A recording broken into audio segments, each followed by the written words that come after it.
এক দিশে ছিল এক রহস্যময় বন। সেই বনের গভীরে থাকত এক জাদুকরী ডাইনি।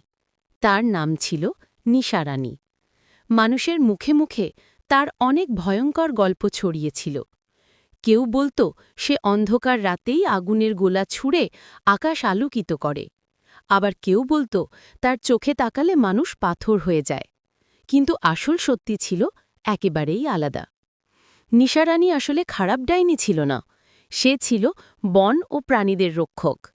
দিনের বেলা সে মানুষের চোখে পড়ত না, আর রাতে সে চুপি চুপি ঘুরে বেড়াত। তার হাতে ছিল একটি নীল পাথরের ছড়ি।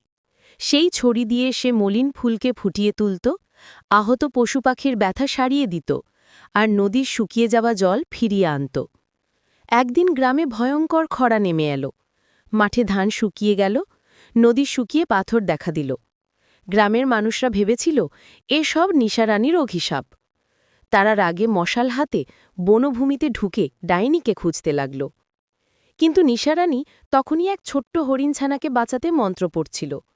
মানুষরা তাকে দেখে চিৎকার করে উঠল, ডাইনি, আমাদের সর্বনাশ করেছে এ। তারা পাথর ছুঁড়ে মারতে গেল।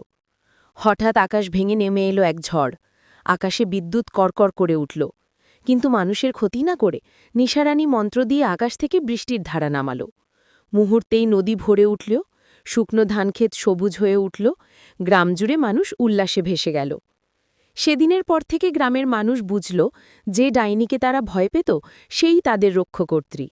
তারা তাকে আর ডাইনি বলে না, তাদের কাছে নিশারানী হল বনের দেবী। আর নিশারানী, সে এখনও সেই বনের গভীরে থাকে, রাতের অন্ধকারে মৃদু আলো হয়ে জ্বলে ওঠে, যেন স্মরণ করিয়ে দেয় সব ভয়ঙ্কর মুখোশের আড়ালে সত্যিকারের মায়া লুকিয়ে থাকে।